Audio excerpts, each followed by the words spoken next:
Boa tarde, gente, ou boa noite. Acho que já é quase noite e certamente vocês, quando vocês forem assistir esse vídeo já vai ser noite. Ou, enfim, eu já estou perdida nos horários. Então vamos conversar hoje, continuar conversando sobre essa noção de mímese. É, que eu já disse, como eu já disse, é uma noção extremamente disputada, né? Cada autor vai, diferentes autores vão dar diferentes definições para mimesis. Vocês também vão poder escolher qual é a definição de vocês. E agora, por meio então desse conto, a gente pode entender ele ou como um conto longo ou como uma novela curta, né? O Coração Simples ou Um Coração Singelo, tem essas duas traduções possíveis aí. Esse conto do Flaubert, né? Esse autor realista francês do século XIX, né? Foi um dos desses grandes inventores do realismo enquanto movimento. O que é o realismo enquanto movimento? Enfim, é essa esse movimento, esse grupo de autores aí que tem diferentes manifestações em diferentes lugares, né, diferentes expressões em diferentes lugares. No Brasil a gente tem como ápice o nosso Machado de Assis, na Rússia a gente tem o Dostoiévski ou o Tolstói, em Portugal a gente tem o Eces de Queiroz e por aí em diante. E na França a gente tem o exemplo maior, né, o nome maior do realismo é o Flaubert, né, que tem como, acho que geralmente o pessoal conhece o Flaubert pelo romance Madame Bovary, né, que é um romance bastante famoso. Mas, claro, eu não escolhi um romance, escolhi um texto mais curto. Eu estou achando que muita gente não leu, porque ele não é tão curto assim, mesmo o pessoal do grupo 2, eu recebi poucos comentários.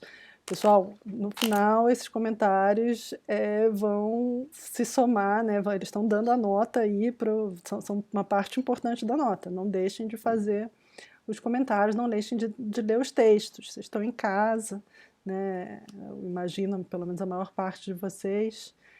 Espero, né, que vocês tenham essa possibilidade de estar em casa aí, protegidos do coronavírus. Então aproveitem para ler, né? Eu sei que às vezes também a gente fica um tempão sem ler, e de repente é difícil voltar a pegar o ritmo, mas vamos aí, né? Vamos tentar pegar aí no tranco. Mas vamos falar então do Flaubert, desse conto, Um Coração Simples, né? Antes de entrar no conto em si, eu queria falar, então eu postei lá, né, no primeiro tinha colocado só para o pessoal do grupo 2, para os comentários, agora já está lá disponível para todo mundo ver no tópico complementos teóricos, né? Esse trechinho desse livro aqui, é um livro, um desses clássicos, assim, que incontornáveis para quem vai estudar crítica e teoria literária, que é esse livro aqui do Eric Auerbach, Mimesis, que é um livrão, né? É um reflexo. Livrão mesmo, porque a letra é minúscula, tá vendo? E enfim, eu escolhi um trechinho, o trechinho que ele está tratando justamente do realismo francês. Na verdade, da passagem do romantismo para o realismo francês. Ele fala do Stendhal, né, que é um autor que fica aí bem na passagem, e do Balzac, e depois vai falar do Flaubert. Né? E sobre o Flaubert, então, ele fala o seguinte, né, para quem não leu. Embora ouçamos o Flaubert falar, quando ele está no meio do texto, né, dos romances ou dos contos dele, ele não exprime qualquer opinião e não comenta.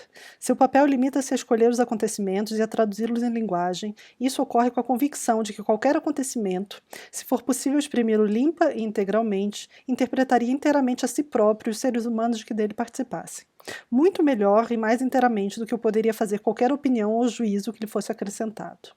Sobre essa convicção, isto é, sobre a profunda confiança na verdade da linguagem empregada com responsabilidade, honestidade e esmero, repousa a arte de Flaubert. Né? Então, invertendo essa frase aí, a arte de Flaubert, ou seja, a escrita de Flaubert, repousa, né, sobre a confiança na verdade da linguagem, desde que essa linguagem seja empregada com responsabilidade, honestidade e esmero. Então era um pouco essa a minha provocação ao colocar esse trechinho justaposto ao conto, era um pouco pensar, né, se essa proposta realista de um texto que seja completamente transparente à interpretação, ou seja, que quer dizer isso, né, que qualquer um de nós, ao ler esse conto, vai sentir a mesma coisa, chegar à mesma conclusão, vai ter a mesma percepção da realidade que ele está expondo, né, porque ele está expondo de uma maneira absolutamente transparente e feita com esmero, com honestidade, enfim, com responsabilidade, né? Ou seja, né, o que está em jogo aqui, né? E eu já vou falar da questão da mímese especificamente. O que está em jogo nesse trecho aqui, né? A ideia de que uma história, se contada de forma extremamente objetiva e com cuidado, vai expor aquilo a que ela se refere, né, de uma maneira não ambígua, de uma maneira não passível de diferentes interpretações, ou seja, que ela vai atingir a realidade a que ela se refere, né? Então, para trazer isso para o tema do conto, de um coração simples, essa história dessa empregada, né, Félicité, essa empregada muito devotada, seja aos seus patrões, seja ao papagaio, enfim, já vou falar também do texto em si. Se qualquer um de nós, lendo esse texto, vai ter uma interpretação, né, do que é a realidade de uma empregada no norte da França, na segunda metade do século XIX, da mesma maneira, né? Ou qual é, enfim, vai ter uma mesma percepção da experiência desse tipo de personagem, né? Essa é uma pergunta que fica aí no ar, né? Quer dizer, se a linguagem é capaz de fato, né, de chegar no que seria essa, então aí para usar o termo, né, nessa mímese perfeita, no sentido de uma organização da linguagem, ou seja, na escrita de um texto que seja tão eficiente que de fato traga uma realidade de uma maneira unívoca, né, que eu, ao ler o texto, consiga perceber sem erro, né, essa linguagem que esse autor, essa realidade que esse autor está querendo evocar, né. Falar um tiquinho da proposta do livro da Auerbach, então, né, de novo, vou botar de novo aqui para vocês verem a carinha dele. Qual é a proposta desse livro? É um tijolão, né, um trabalho de muito tempo do Auerbach, publicado nos anos 50, né, da década de 20, nos anos 1950. E ele fala o seguinte, né, ele não tem, é um livro que já começa já começa com um capítulo crítico, né, um capítulo denso, inclusive, em que ele compara dois tipos de tradição de representação, que é a tradição grega, né, a partir do Homero, das epopeias do Homero, com a tradição judaica, a partir de uma passagem específica do Antigo Testamento. Eu não vou entrar nisso agora, porque é outro mundo, né? E aí cada capítulo ele vai acompanhando uma cronologia, vai acompanhando, na verdade, cronologicamente, um caminho na Europa, né, na literatura europeia, que foi percorrido então por autores nessa empreitada de trazer a realidade, né, para a forma literária, para a forma poética, né, seja escrita ou não seja escrita, né, se a gente pensar em Homero, a gente está falando de uma forma poética ainda não escrita, né. Então ele vai, a cada capítulo, ele vai dando um passinho, né, adiante aí na cronologia da literatura europeia, investigando diferentes exemplos de como então a realidade é trazida ao texto literário, chegando ao último texto dele, ele trata da Virginia Woolf, a gente está no começo do século XX, né, e ele para por aí.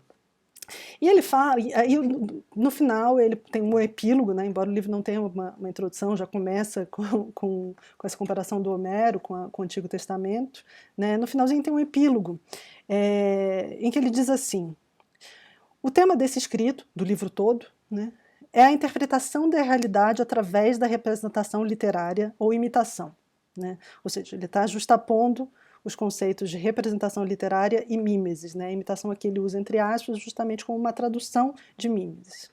Eu falo, esse tema é um tema que me ocupa muito tempo. Partiu originalmente da interrogação platônica, né, a interrogação de Platão no livro 10 da República, que coloca a mimesis em terceiro lugar após a verdade, em relação com a pretensão de Dante de apresentar na comédia, na Divina Comédia, a realidade verdadeira. Né? Bom, aqui já tem um mundo. Né? Então, a primeira coisa que eu queria destacar é que ele fala, o tema desse escrito é a interpretação da realidade através da representação literária, né? Ou da imitação. Né? Então, aqui ele já dá um conceito de mimesis, né? Que é o conceito de não simplesmente uma reprodução uma reprodução uma reprodução, um retrato da realidade por meio da linguagem literária, mas uma reprodução que traga dentro, né, de si própria, que traga imbuída já uma interpretação. Né? Isso é um tanto óbvio, né, se a gente pensar, mas é objeto de disputa, né, e foi objeto de disputa por muito tempo, e foi um objeto de disputa ferrenha aí na virada do 18 para o 19, do 19 para o 20. Né? O que eu estou querendo destacar aqui com essa ideia de interpretação né, a interpretação da realidade através da representação literária? Né?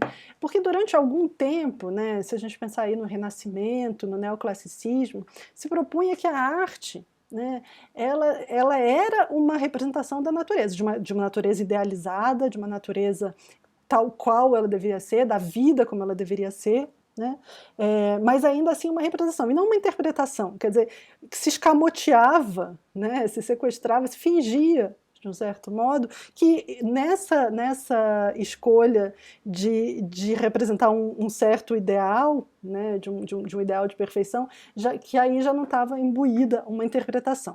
Né? E isso, claro, parte de uma leitura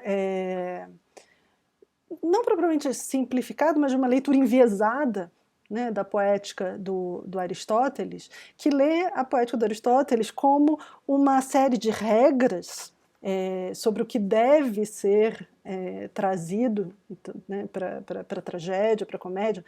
Uma das regras principais sendo isso, né, a tragédia grega, diz o Aristóteles, né, é aquela obra que reproduz, né, que encena ações de homens nobres, de homens que são melhores do que a média. São os homens que, se cometem algum erro, cometem sem saber, cometem por engano. Né? Se a gente pensar no famoso caso do Édipo, né? O Édipo é esse grande herói que mata o pai, se casa com a mãe, mas ele não faz isso porque ele está apaixonado pela mãe ou porque ele quer o reino do pai. Ele faz isso porque ele não sabe. Né? E no final das contas, ele se pune, né? Se penitencia por ter cometido esse erro. Então, a tragédia, né, é a mímese da ação dos grandes homens. Né? Então é essa reprodução no palco, né, por meio do uso de diversos elementos, da ação do homem nobre, do homem que é melhor do que os outros. Né? E a comédia, então, seria a reprodução, né, teatral, a encenação, né, da ação dos homens menores, né, dos quais a gente pode rir. Né? E que... Então, isso tudo para dizer que o Renascimento, então, o Renascimento e os séculos que vêm aí a partir do Renascimento, né, vão, fala, tá vendo, né, vamos seguir o Aristóteles e vamos determinar o que pode ser objeto, né, ou não da arte. Né? A gente não vai ficar aqui escrevendo romances sobre personagens comezinhos, sobre personagens que não fazem nada demais na vida. Né? A gente não faz sentido cobrir páginas de histórias banais, né? De histórias que não trazem nenhum grande feito, né? Ou nenhuma grande tragédia. Né? E, sobretudo, que não trazem personagens, né?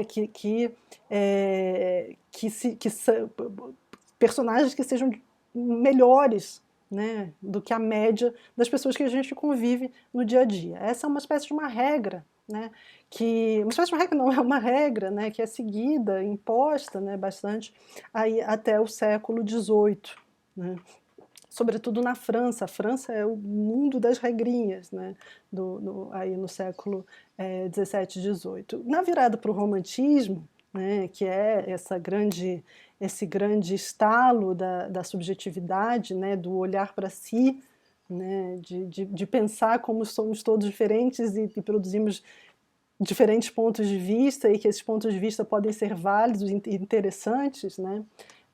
Essa questão de se questionar como que existe uma forma superior de razão, uma forma superior e uma perfeição universal, né? A partir daí a arte vai começar a olhar para personagens mais cotidianos, né? Para ações mais vulgares no sentido de normais, banais, né? E não mais se ocupar dos grandes feitos, né?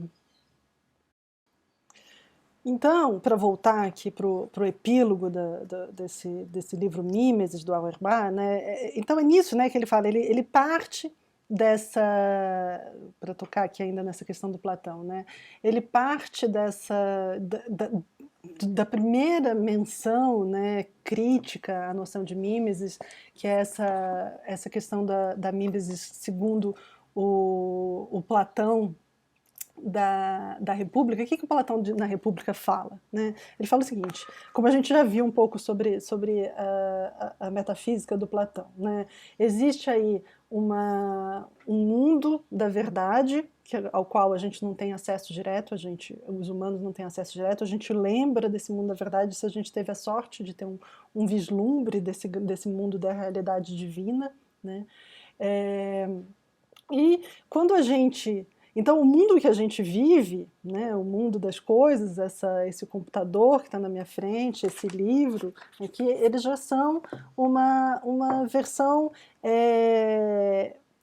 já são, na verdade, uma mímese, né, esse é o ponto, já são uma mímese desse mundo ideal. Eles já não são a realidade verdadeira. Né? A realidade verdadeira é essa a qual a gente, segundo Platão, né, o Platão da República, a gente não tem acesso. Se a arte, né, a arte mimética, e aí ele faz uma grande crítica do Homero, né, com as epopeias do Homero, sobretudo, se essa arte, né, está evocando está tentando reproduzir uma realidade que em si, ou seja, está tentando mimetizar as ações dos homens aqui na Terra, ela está duplamente distante da realidade verdadeira. Né? As nossas ações humanas estão distantes da realidade verdadeira um passo, a arte, se está querendo reproduzir as nossas ações humanas, está 2 passos distante da verdade. Essa é, num estalo muito simplificado, a leitura aí do Platão da Mimesis nesse livro A República. Né? A gente vê que o Platão é extremamente contraditório na medida, né, isso eu já falei na outra aula, na medida que ele critica a Mimesis por meio de uma operação mimética. Né? Ele constrói um diálogo ficcional, ou seja, né, ele está reproduzindo em texto literário uma realidade terrena, uma realidade factual que já estaria distante dessa realidade. Então ele está fazendo o que ele próprio critica, porque de alguma maneira ele vê que o efeito, né, que a operação mimética produz sobre os homens é de um valor de aprendizado, de conhecimento, enfim, não vamos entrar nessa área. E daí, enfim, voltando aqui então para o texto do Auerbach, né, ele fala que ele parte então dessa crítica platônica, que eu resumi aqui de um jeito bem simplificado, e a ideia era chegar então ali até a pretensão de Dante, né, Dante Alighieri, de apresentar na comédia, na Divina Comédia, a realidade verdadeira. Então, o Dante, a gente está aí no século XV, né, no Renascimento italiano, justamente nessa leitura, o Dante, a gente vai ler um trechinho, né, o comecinho ali do Inferno. O que o Dante faz? Né? O que é a Divina Comédia? Como se organiza a Divina Comédia? Tá, o Dante mesmo, o próprio poeta Dante, está sendo conduzido pelo Virgílio, né, o grande poeta romano ali, herdeiro da tradição épica grega, né, que vai conduzir ele então pelos degraus ali, pelos degraus não, pelos níveis do inferno e do gente, o que fica entre o céu e o inferno, deu branco agora o nome. Enfim, o Dante está sendo guiado justamente pelo Virgílio, e a proposta dele aqui, como o Auerbach está sugerindo, né, está afirmando, é descrever, né, acessar, né, por meio da linguagem, essa realidade verdadeira. É claro que é uma linguagem, como a gente vai ver, extremamente alegórica, né, afinal de contas ele está caminhando pelo inferno. Né, então ele não está descrevendo já é completamente diferente, né, das grandes tragédias ou das grandes epopeias, que estavam contando aí os feitos dos grandes homens na Terra. Aqui é uma epopeia de um poeta no reino da verdade, né? Essa é tanto, então a gente está numa outra, numa outra esfera de deslocamento aí, mas a proposta aqui é acessar justamente diretamente a verdade, né? Enfim, a gente conversa mais sobre Dante mais adiante. E, enfim, aí ele termina, né, esse trechinho aqui do epílogo dizendo que então ele chega finalmente, né, conclui o que ele percebe aí dessa trajetória da mímesis, né? De novo, mímesis entendida como a interpretação da realidade através da representação literária. Né? Ele chega no final ele acha que esse processo de chegar finalmente a uma realidade, né, esse processo que começa na Grécia de tentar acessar, de interpretar a realidade por meio da literatura, chega a uma maturidade, por assim dizer, né? Justamente na segunda metade meados, né, do século XIX na França, quando esses autores vão não mais falar só dos grandes feitos, não só mais se preocupar com razões universais e com verdades universais, mas se ocupar justamente de personagens normais. Ele termina falando, né, quando Stendhal e Balzac, né, esses precursores aí, imediatamente antes do Flaubert, quando Stendhal e Balzac tomaram personagens quaisquer da vida cotidiana no seu condicionamento às circunstâncias históricas e as transformaram em objetos de representação séria, problemática e até trágica, quebraram a regra clássica da diferenciação dos níveis, segundo a qual a realidade cotidiana e prática só poderia ter seu lugar na literatura no campo de uma espécie estilística baixa ou média, isto é, só de forma grotescamente cômica ou como entretenimento agradável, leve, colorido e elegante. Né? Então, aqui, né, vocês percebem que a grande questão nunca foi que, não era que na Grécia ou na literatura medieval ou mesmo aí na neoclássica, não é que não se ocupavam os autores, né, poetas ou prosadores, não se ocupavam de figuras pequenas, de acontecimentos que fossem menores. Mas esses eram sempre objeto de literatura, ou de poesia, no caso da Grécia Antiga, das comédias, né, era feito para rir, a gente saía né, saía-se de uma comédia pensando, eu sou melhor do que eles, né, que bom, eu posso rir deles, né, sempre nessa chave do risível, né, uma espécie de a gente assiste a tragédia, né, para sofrer junto com esses personagens, almejar ser esses personagens, e da comédia a gente ri porque a gente não é, né, não se compara a esses personagens, a gente se sente melhor. E aí o que acontece justamente no século XIX, onde se insere, né, perfeitamente aí, o conto do Flaubert, Um Coração Simples, é justamente esse foco, né? De repente a gente coloca aí, então, né, no caso do Flaubert, no caso do Um Coração Simples, coloca como objeto, como sujeito, né, como protagonista de um texto sério, de um texto triste, na verdade, um texto bastante que termina numa chave bastante melancólica, né? Uma protagonista que enfim, é empregada, né, de uma casa que também não é uma grande casa, né? Então a gente está vendo uma residência comum de uma personagem que não é uma personagem de posses, a gente não está falando de rainhas e reis, né, no norte, ali na Normandia, né, o norte, litoral noroeste da França, é, e a gente vai acompanhando, né?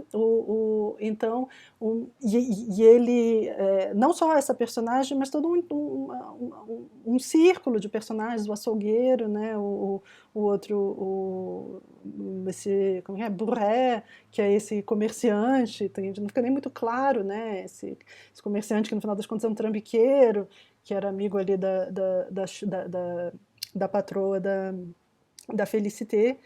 É, enfim, não tem nada, não tem nada de grandioso, né, nessa história. A gente vai acompanhando o dia a dia, né, o modo, né, como essa personagem desse coração simples, né, que não tem grandes aspirações, que está inserida num contexto social, histórico muito específico, né, isso fica muito claro de diversas formas, né, ela vai levando esses dias e tentando, tentando não, mas nem é isso, a beleza da coisa é isso, o Flaubert garante a essa personagem mínima, né, mínima no sentido de não ter nenhuma importância no grande esquema das coisas, mas concede a essa personagem grandes paixões, né, ela é devota, né, ela é ela é devota uma cristã devota, mas ela também é uma empregada aí, né? Uma doméstica devota da patroa, ela é devotada, né, aos filhos, né, ao Paulo e a Virgínia. Depois, finalmente, ela tem essa grande paixão que é um papagaio, né? Em nenhum momento o texto, né, do Flaubert trata essa paixão como algo esdrúxulo, né? Se alguém achar esdrúxulo, se um leitor achar esdrúxulo, se um leitor achar ridícula esse amor, né, que ela sente por esse papagaio, o fato desse papagaio preencher de repente esse espaço na vida da Félicité é responsabilidade do leitor, né? É sobre o leitor, é sobre a relação do leitor com o mundo, né? O Flaubert em nenhum momento faz uma crítica, né, dessa relação, né? Não, pequeno pausa aqui. Então, qual é o plot, né? Qual é o que acontece nesse conto? A gente basicamente acompanha a vida da Félicité, essa jovem que vai, ainda muito jovem, trabalhar na casa da senhora. Eu sou péssima com nomes, gente, vocês vão perceber isso muito bem ao longo. A senhora Aubin, né, que é viúva, tem esses 2 filhos e e, e ela, enfim, a gente vai acompanhando essas pequenas paixões da Félicité. Primeiro ela se apaixona, ela tem um namorado e ela, né, isso é contado já no passado, né? A gente começa a acompanhar a história dela mais adiante. Mas ela poderia ter casado, mas um dia ela se frustra muito com ele, pega ele se pastelando na cozinha, né, da patroa. Então é a primeira paixão que não dá certo, né? Aí ela se dedica então a criar os filhos, né? O Paulo e a Virgínia. Primeiro o Paulo vai estudar num colégio interno e aí tem um grande momento, um momento lindíssimo do livro para mim, que é o momento e ela começa então a se dedicar com muita paixão mesmo, né? Com muita atenção, né? Muita intensidade a Virgínia, né? Virginie. E tem esse ápice quando a Virgínia vai fazer a primeira comunhão, né?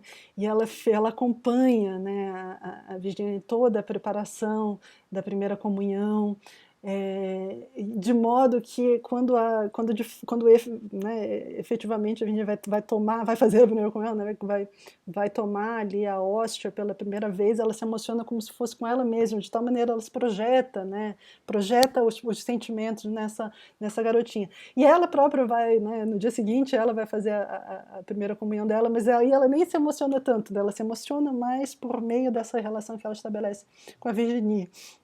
Depois disso, então, a Virginie vai também vai para estudar com as freiras, né? E ela perde esse objeto. Aí tem um outro grande objeto de paixão dela, que é o Vitor, né? O Victor, que é o sobrinho dela, que é um filho de uma irmã que ela encontra no momento que ela vai para a cidade portuária perto, né? E ela sabe que os pais dele estão se aproveitando dela, mas ele é um bom menino, né? Ele vai lá, ele visita ela, então ele ocupa, né, esse lugar da vida dela. Então é essa personagem que tem muita coisa para dar, enfim, no final das contas tem essa grande intensidade de afeto para compartilhar e tá sempre em busca, né? Tá sempre como que a vida vai criando vácuos, né? Para esse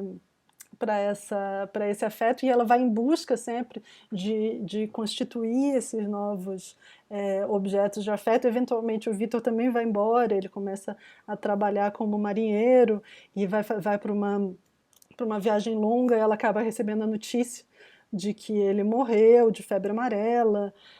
Enfim, ela vai sempre se apaixonando, né? Se apaixonando nesse sentido de descobrindo objetos aos quais dedicar toda essa bondade dela, né? Todo esse amor. E vai perdendo esses objetos, né? Eventualmente a Virginie também morre de pneumonia, né? E finalmente, então, tem esse momento em que há um acontecimento, né, e o Flaubert faz questão de inserir, né, de uma maneira bastante precisa no tempo, e depois eu volto a isso, né, ele insere ali uma mudança política que faz com que a senhora Aubin, né, então ganha novos vizinhos, que são esses vizinhos que tinham tido uma vida aí na América, e trazem de lá um papagaio. Né, trazem de lá, na verdade, trazem de lá um empregado negro, né, e um papagaio. E ela fica fascinada com o papagaio, né, o papagaio tem diferentes cores, tem uma parte verde, uma parte branca, uma parte rosa, e o papagaio está lá, e eventualmente essa família vai embora e deixa o papagaio de presente para a senhora Aubin, e finalmente a senhora Aubin se irrita com o papagaio, e o papagaio acaba se tornando, então, finalmente, né, esse objeto de paixão para Félicité. Né? E ela passa, então, a se devotar, né, aos cuidados desse papagaio, se desespera quando ele passa uma tarde fora, né, longe, de tal modo que quando ele morre, né, morre já... Aí passam-se muitos anos, né? E eventualmente o papagaio morre, eventualmente a senhora Uba morre, o papagaio morre, ela manda empalhar o papagaio e começa a associar, né? O papagaio, tem uma espécie de uma projeção mística aí sobre esse papagaio, né? Associar o papagaio à ideia de Espírito Santo, né? Que é esse conceito cristão que ela nunca conseguiu entender muito bem, né? Que também tem momentos bem bonitos no conto em que o Flaubert acessa aí, né, a consciência dela para falar dessa relação, dessas questões, né, dessas dúvidas que ela tem em relação à organização da própria da própria teologia cristã, né? Enfim, nessa mulher tão simples, né? Simples no sentido de não educada, né? Não reflexiva e tal. E eventualmente, enfim, ela também vai ficando doente. O papagaio agora empalhado vira essa imagem que é quase não, é uma imagem santa, né, santificada para ela. Ela reza agora para o papagaio como se ele fosse um papagaio empalhado, né, como se ele fosse Espírito Santo, e eventualmente então ela morre aí num momento em que está tendo uma cerimônia religiosa ampla, né, da cidade, que montaram um altar no pátio ali da casa onde ela mora. Ela continua morando na casa da senhora Aubin depois que a senhora Aubin morre. O Paulo, né, o filho mais velho, casa com uma moça metida besta, E então ela morre no meio dessa cerimônia religiosa em que o padre aceita que o papagaio vá lá compor, né, o altar. E isso tudo, né, na escrita de um outro escritor que fosse opinar, né, no certo sentido, que fosse colocar de modo mais explícito uma leitura, né, é, dessa, dessa desse destino, né, dessa personagem, né, tudo poderia ser colocado de uma maneira mais explícita, seja poderia ser mais irônico, né? O Flaubert não é nunca irônico, né? Ele não usa a ironia já seria uma forma de se intrometer na realidade, né? E ele está aqui, então como que é feita, né, essa interpretação é, por meio da representação?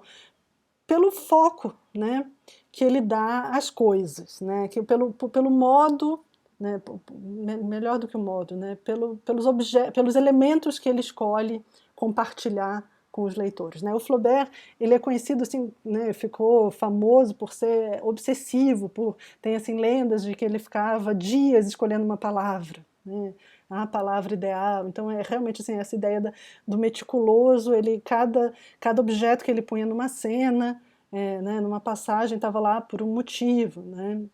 E essa, então, é a outra questão, né? É uma questão importante que eu queria, então, evocar, aí, né? Que é uma questão bastante debatida, na verdade, sobre a escrita do Flaubert, e tem uma polêmica grande, uma polêmica teórica grande a partir justamente desse conto, No Coração Simples. Eu vou dar um pause e começar uma sessão nova para falar dessa polêmica.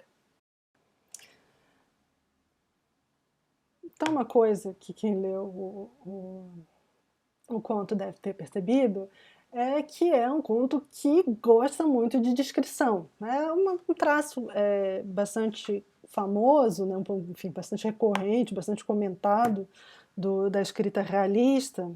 E quando eu digo da escrita realista, é uma coisa que remete até aos próprios escritores românticos, né? Que tem dos escritores de romance, tá? Escritores de narrativas do período romântico. Se a gente pensar no Zé de Alencar, né, que é um autor do romantismo brasileiro, naqueles romances de sociedade, né, o Senhora, o Lucila, não sei se vocês leram isso na escola ou aqui no romantismo, tem esse apreço, né, quando você entra, né, quando a narrativa adentra um espaço, ele descreve esse espaço, descrição das roupas, descrição dos objetos presentes, nessa maneira de evocar, de fato, a realidade material, de modo que essa realidade material também evoque, né, a própria circunstância em que esses personagens estão inseridos. E o Flaubert faz isso quase obsessivamente, né? Às vezes você está lá lendo a descrição mesmo na descrição do altar, né? Quando ele começa a descrever o quarto, né, da Félicité, né, logo que a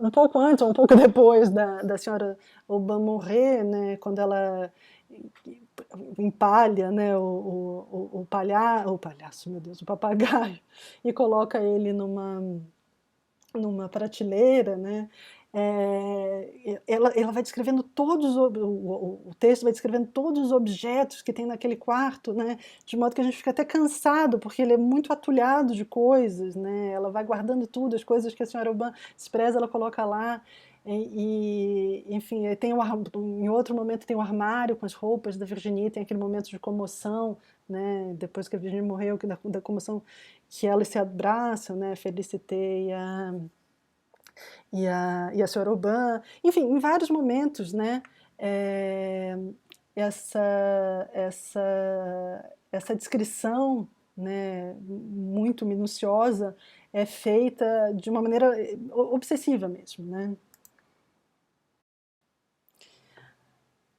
E logo no comecinho, né, do romance, quando está bem no comecinho mesmo, tipo na segunda página, né, quando está descrevendo ali, começando a contar quem é, né, a Félicité e a senhora Aubin, né, mas durante meio século as burguesas de Pont-l'Évêque é a cidade, né, da Normandia, invejaram a senhora Aubin por causa da sua criada Félicité.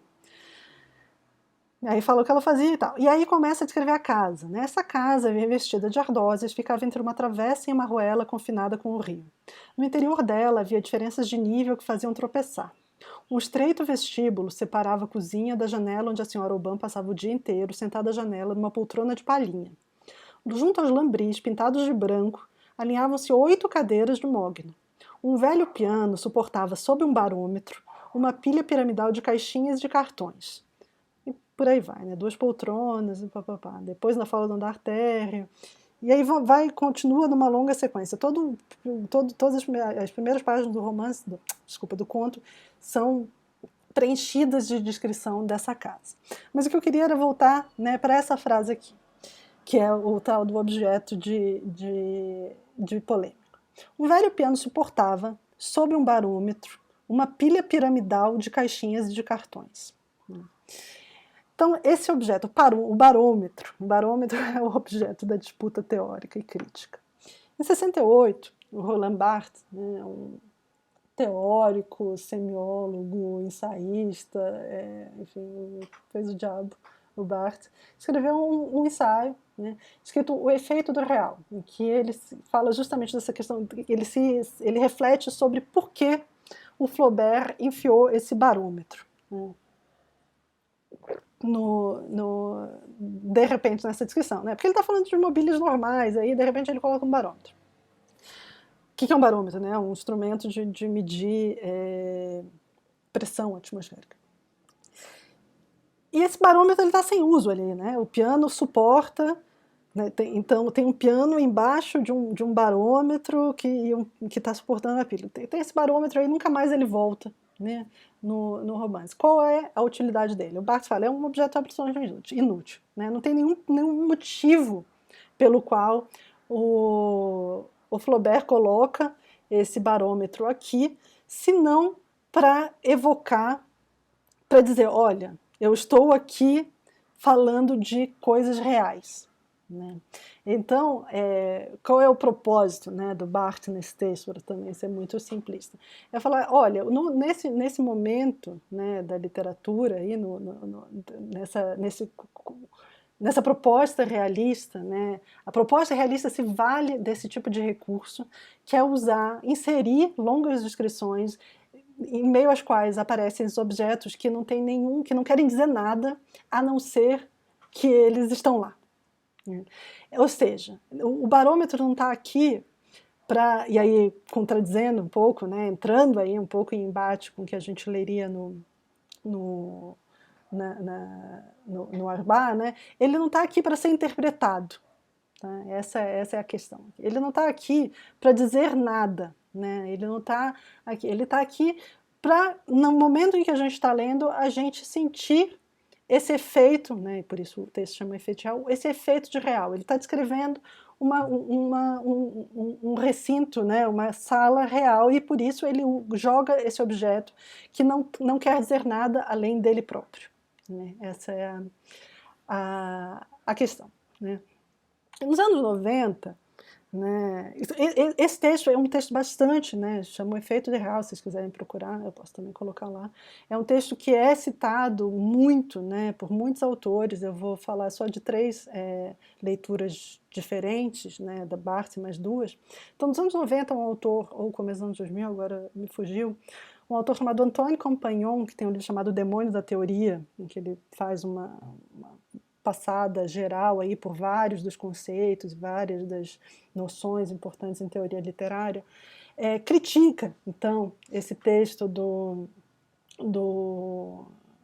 Barthes, dizendo que o Barthes está defendendo é que a literatura tem uma espécie de um efeito alucinatório, que que algumas palavras estejam lá simplesmente para a gente visualizar esses objetos, né, e não para interpretá-los, e que isso é extremamente perigoso, né, porque faz com que o leitor não estabeleça uma relação crítica com o texto literário, simplesmente isso, né, alucine. Né? Ele tem o problema do companheiro justamente com essa noção de alucinação, como se tivesse uma tal identificação entre a palavra barômetro e o barômetro em si, o barômetro objeto, né, que para gente que não usa barômetro agora no Brasil, no século XXI, faz menos sentido ainda, mas que no momento que a gente lê esse barômetro, esse objeto saltasse, né, a nossa mente, e que no texto, e a única função do texto então fosse essa, ela não estava lá para evocar nenhuma relação de para trazer nada, para não trazer, o ponto é esse, né, o que o Rancière critica no Barthes, que o Barthes estava ali dizendo que ao colocar um objeto tal qual o barômetro, ele não está querendo dar nenhuma informação sobre a circunstância em que essas personagens estão vivendo, ou o momento histórico, ou o momento social, e que esse objeto está aí só para saltar os olhos, né? Saltar os olhos da nossa imaginação, né? E que isso, enfim, seria uma espécie de um efeito alucinatório. O outro autor muito importante, um autor mais contemporâneo, Jacques Rancière, que tem uma noção, ficou famosa, bastante popular aí na teoria, que é a noção de partilha do sensível, né? O Rancière, ele fala que a arte, ele defende uma função política para a arte, e que essa função seria calcada no que ele chama de partilha do sensível, né? O que é a partilha do sensível? É essa ideia, né, de que a arte, né, e dentro da arte a literatura, compartilha deve ser compartilhada, né, democraticamente, para usar uma palavra que acaba ficando um pouco vazia, mas democraticamente por diferentes pessoas, diferentes classes, diferentes lugares, e que todas, né, todo mundo aí tem direito a partilhar da linguagem artística, né, seja por meio da produção, seja como objeto, né, dessa linguagem. Então, estou também resumindo de um jeito bastante grosseiro, né, para não me alongar aqui. E ele vai criticar de novo o Barthes, né, de uma maneira diferente um pouco, ou mais sofisticada do que a do Compagnon, por assim dizer, que ele vai falar o seguinte: defender, né, a inutilidade dizer que é inútil a presença do barômetro, né, é não ver o esforço estético e político, né, porque é isso que o Rancière defende, que o estético e o político se alinhem, né, é não ver que no realismo o esforço estético e o político se alinham, né, no objetivo de trazer para a literatura, né, para a arte, o mundo da vida, né? E aí a gente volta justamente para a questão ali do Auerbach, né? Quando o Auerbach fala, não, finalmente aí meados para o final do século XIX, se completa esse caminho da mímese em que a interpretação da realidade por meio da literatura finalmente abarca não só o alto, mas o comezinho, o normal, o eu, você, o cada um de nós, né? Enfim, o Rancière defende que é isso, né, que o Flaubert está fazendo quando ele coloca um barômetro. Né? Não é propriamente, é diferente da defesa do Compagnon, ele não está querendo dizer, o Compagnon chega a dizer que o barômetro está lá justamente para evocar essa questão da preocupação com o clima, né, presente na Normandia. O Rancière não, ele fala assim, não, não só o barômetro, mas o acúmulo de objetos, né, que é feito naquelas descrições minuciosas, né, propostas pelo Flaubert, tem o objetivo de dizer, né, olha, né, a literatura pode falar disso tudo e pode falar disso tudo de uma maneira séria, né, para fazer menção de novo ao Auerbach. Né?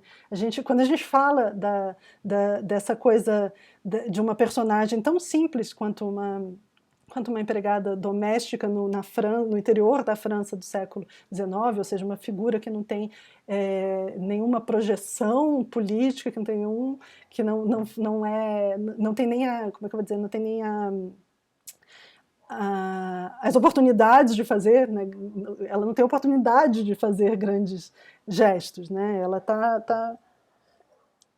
está presa, né, às próprias circunstâncias. Mas quando um autor, né, dedica aí um longo conto, né, a tratar das paixões, né, dessas paixões simples, né, dessa personagem, né, ele faz isso também por meio da evocação desses objetos extremamente cotidianos, né, e por isso, né, essa justaposição, então, de tantos objetos, né, que compõem, fala, olha, um barômetro tem tanto direito de estar na literatura quanto um grande altar, né, uma empregada doméstica tem tanto direito de estar na literatura quanto um grande rei, né, por aí vai. Uma paixão por um papagaio, né? Isso, claro que eu estou falando paixão nesse sentido de escolher, de só poder depositar toda essa intensidade afetiva, né? Só ter a oportunidade de dedicar essa intensidade afetiva que ela tinha tanto, né, dentro de si a um papagaio, isso também merece estar, né, ser objeto da literatura de uma forma não ridícula, né? Essa é a grande questão, né? A gente vai colocar essa personagem se dedicando a esse papagaio de tal modo que no final ela confunde aí, né, a figura do papagaio com a figura do Espírito Santo, mas de nenhum modo a gente vai tratar isso por um viés cômico, né, por uma linguagem cômica, ironicamente, né, tanto que o final, né, desse conto é uma coisa arrebatadora de tão bonita, né? Termina com ela morrendo, né? Morrendo de uma maneira melancólica, não é uma maneira nem um pouco engraçada, né? Enfim, não tem nem banal, né? Não é aquela coisa, então aí ela morreu, porque é isso que pessoas desimportantes morrem. Não, ela morre de uma maneira melancólica, mas grandiosa, né? Termina, então, justamente nesse momento em que eles estão fazendo essa grande cerimônia para a qual eles montaram esse grande altar, no qual ela colocou, então, o papagaio,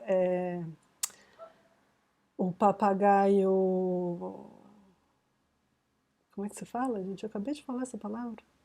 Papagaio, quando empalhado, né? Então ela está lá e ela está, enfim, no leito de morte, né? E está ouvindo, né? Os coristas, né? Chegando, o padre, né? Então termina assim, né?